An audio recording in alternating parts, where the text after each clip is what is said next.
you still got a good relationship with him and all that. Yeah. That's nice, man. That's nice. You know, fatherhood is very important. Yeah, you gotta. I feel like I wouldn't have made it this far if I ain't had my pops. You know what I'm saying? It's like a lot of shit. Like somebody might have did something to me, and I'm about to fucking react and go crazy, and he like, all right, you do what you want to do, but you gonna go to jail. Yeah. You gotta reacting off of emotions. Yeah. You know what I'm saying? It's like if you ain't got a man in your life that you respect that tell you shit like that, you feel me? That you know, so that you would listen. Then you ain't gonna listen to him. Yeah. Okay. You feel me? You gotta have people around you that you respect, like even you. You know what I'm saying? If you don't respect a motherfucker, their opinion, or you don't respect, you know, somebody what they say, or if you don't even respect them, you're not gonna listen. You know what I'm saying? So you grew up with your with both parents, pretty much. Yeah. So what was that like environment like growing up? I mean, my mama and my daddy, they ain't been together since I was 2 years old. You feel me? So, but they both was in my life. You know what I'm saying? I was with my dad, I was with my mom, I was with my grandma. So I kind of had the best of all worlds, really. You know what I'm saying? They ain't really live in the same crib, but they was both there for me. I ain't really grow up all fucked up. You know what I'm saying? Like, not super fucked up. Like, I ain't have everything I wanted, with, you know, unless we was rich. You know, well, you ain't getting that. So financially, y'all was like kind of, not necessarily middle class, but like, you wasn't starving. Yeah, we was middle class. So I'll give it that. What do you think pushed you kind of more to the street, you know?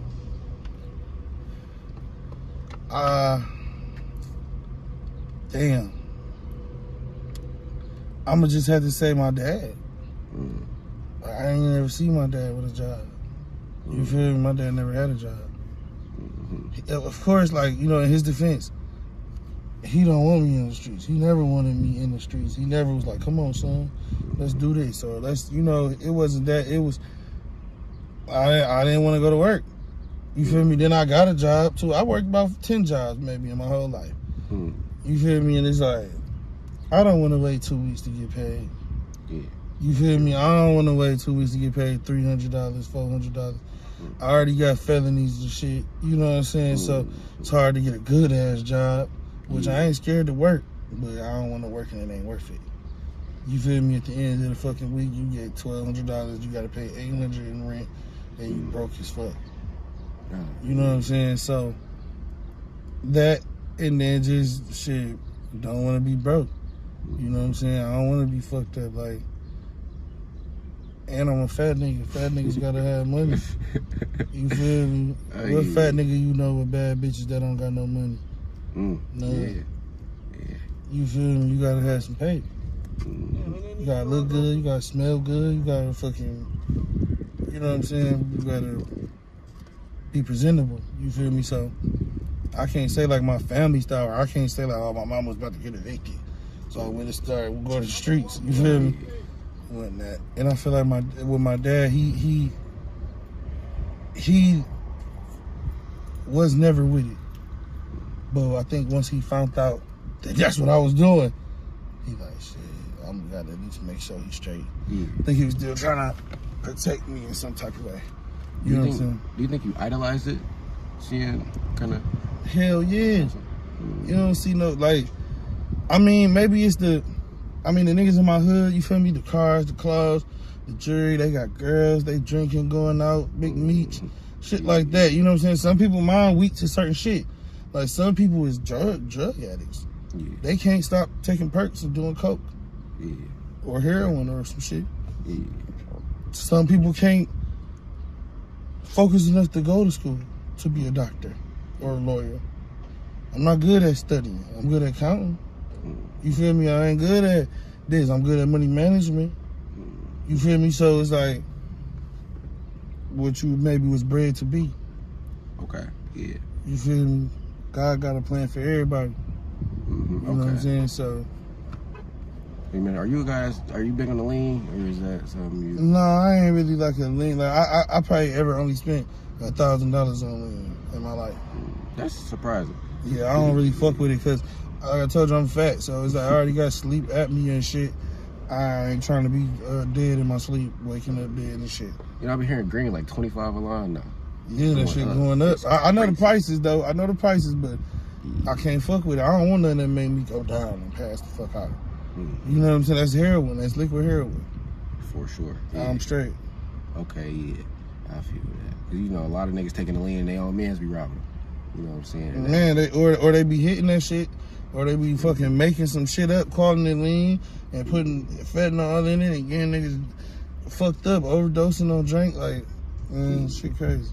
So, you know, talking about the back door, is that ever an issue you ever had? Like, you ever had a close friend where you was like, dang, I thought you was one way. And you know. Of course, I think we all have. I think that's what make you or break you. You know what I'm saying? I for sure done had a nigga do some bullshit. You feel me? But it's like, you gotta pay for that. You feel me? When you in the game or when you backdoor a nigga that trusted you, like, I think that hurt worse than if you stole something from me out of my car, or if he stole something. Yeah. You see what I'm saying? I don't know, you just like, shit, that nigga probably supposed to steal something. I should have been watching his ass. You feel me? But your mans get in here who you trust, steal something from you, it's a different type of hurt. You feel me? Yeah. Yo, I'm finishing this interview. All right, just hit me up. Yeah. So you talking? So what age were you really starting to get more, you know, into the, you know, the streets and all of that?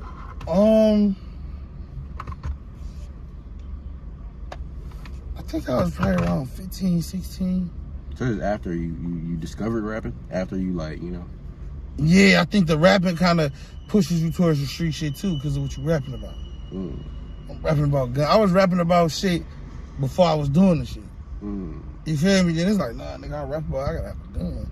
Like, you know what I'm saying? Nigga, I gotta give me a bag or something. I can't be sitting around this bitch rapping about this shit and I ain't doing it. Like, it did make me feel like that. So who's your inspirations more around that time? 15? Yeah. Man, that was back when it was Big Herc, Blade, Icewood, you know what I'm saying, Cheddar Boys, all them. You know, so I grew up in that era and shit. You know what I'm saying? Malik and them, yeah. That's crazy thinking about. I wasn't even born. What you talking about right now? Damn. Oh yeah. So that's okay. So is these guys like? Cause these is all Detroit niggas. Is you seeing these guys around and all that throughout the city and all that? I mean, I think they the older rap group now. I mean, I'm saying when you was around that age. Oh yeah, they was out here. They was out here doing their thing. Yeah. So it was like really, and that was like, damn, these niggas is really balling for real. And that's what made you, you know what I'm saying? And then you got people backing them up, like, yeah, he on that, they on that, she on that, like, you know what I'm saying? Okay, yeah. And so is the rap money really like, is it really hidden? Like, you know, it like people think? Hell yeah, it just depends on what you expect to make off this shit. You feel me? And then another thing, what's the timeline like? Because a lot of niggas expect success overnight.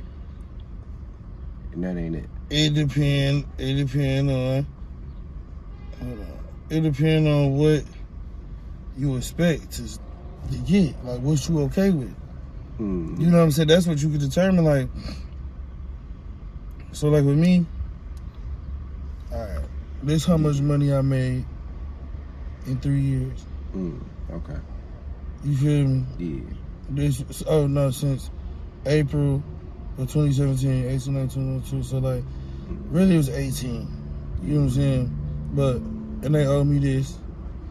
Right now I can pull that out. You know what I'm saying, boo? Okay. But this is what I made. 32 bands. You feel me? So, some motherfuckers, that's not including features. That's not including shows. That's not including merchandise. That's not including hustling a little bit. You know what I'm saying? That Distro Kid? Yeah, that's just Distro Kid too. That's not even my Empire. I got a distribution deal through Empire. I probably made another 30 with them. You know what I'm saying? So I down there made 60, 70,000 off rapping just off on paper. Yeah. You know what I'm saying? The past 3 years, 4 years. Okay, yeah. And so you say like you've been doing it, like it took a minute for this. Yeah. You know what I'm saying? Like this ain't, a lot of people really think it's gonna be overnight. Nah, and I mean, it's like everybody ain't T Grizzly. Yeah. Everybody don't drop one song and, But even then, that was them niggas been doing that since 2012. Yeah. You know? Yeah. That, so it's like, you know, definitely that's something you gotta grind. Like how often are you in the studio? And not often. But when I drop, I drop. I drop heat. You feel me? It's like, it ain't no point. I mean, maybe to sharpen up your skills, you just need to be in that bitch. But I got, like I said, I got one studio at my house. So I just go listen to beats and I rap a little bit or, you know, whatever. Oh, okay, yeah. Okay, yeah. But like you grinding pretty much. Like if you're not doing that, you shooting a video, you doing a show, you trying to do an interview, you know what I'm saying? Anything. Okay, yeah. Get my name going. Get my name tagged. You know what I'm saying? Yeah, that is. That's some bullshit about your grab. I'm like, you know, thinking about shit like that. That shit depressing, bro. I had 80K. Now I'm back down to 7, maybe 8. I lost 10% or 90%. Yeah. You feel me? I gotta get that shit back. So.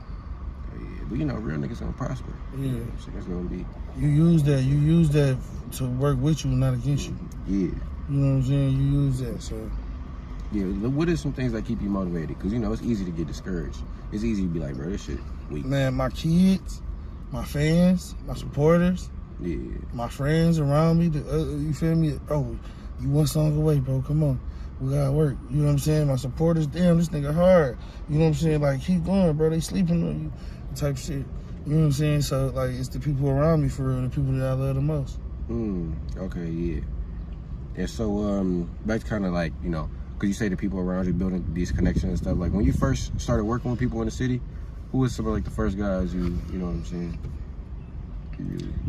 I think like one of the first people I started working with was JR. Okay. I started JR. I think I was working with him first. Like that was one of the first people. He introduced me to Joe, and then kind of from there it went. You know what I'm saying? On and on. Yeah. So how did you meet JR? How did you build that connection? I met him at the studio one day, at my homeboy Steve's studio, Filming BTS.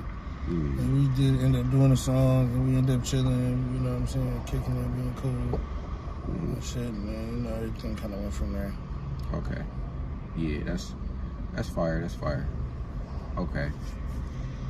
So you go from, like, you know, 15, 16, 17, just, you know, kind of in the street, and this time you're not really thinking about rap when you're getting older, like 16, 17, 18? Nah, I was just doing me.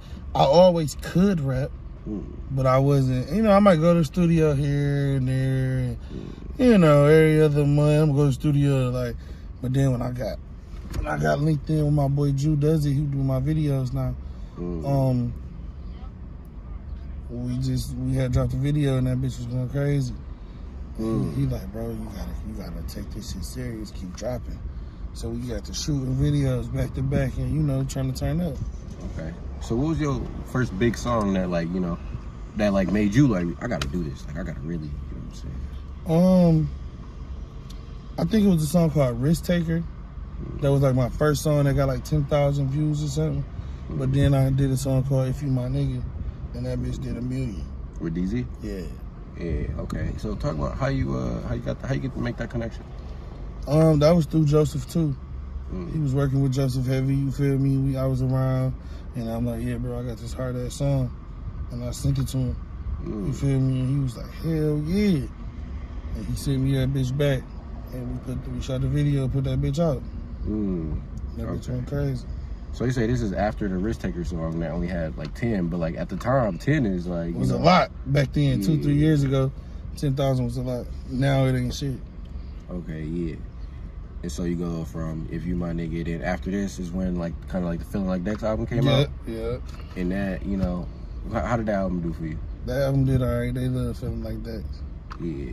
You ever think you're getting back to more of that, you know, like not maybe that, but like that original The Road Trip, you know, stuff like that, that type of I think that's what I'm going back for. Like not too greedy.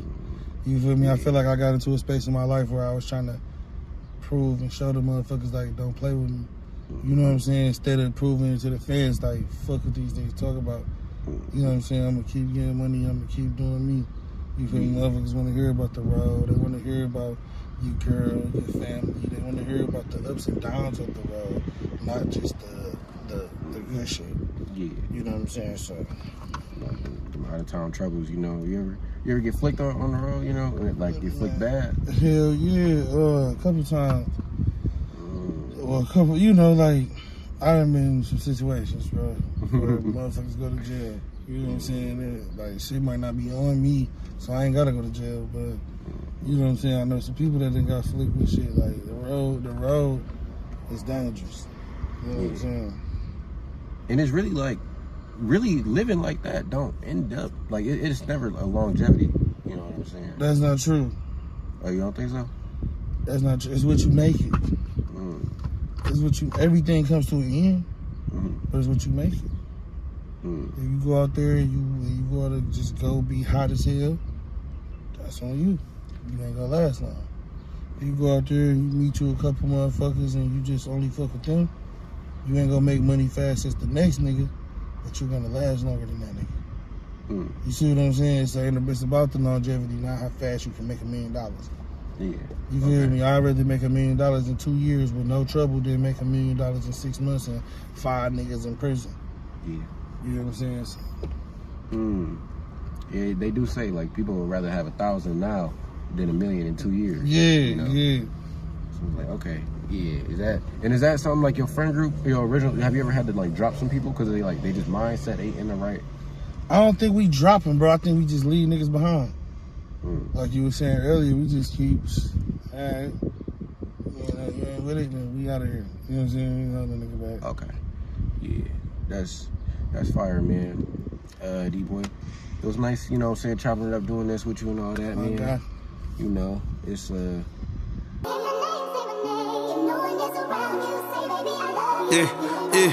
my, you just be acting crazy. You know you my baby. Yeah, I say your name 100 times to let you know how much I fuck with you. We locked in, babe, I'm stuck with you. I had nothing but luck with you since I was like, what's up with you? I already fuck, I'm tryna fuck with you. She pretty, we can fuck her too. A perfect hand is one you understand. Never play your man like you play your friends. Never weigh your peas like you weigh your grams. We go back to weed with the seeds and the stem. She eat pussy but wouldn't trade me for a fit.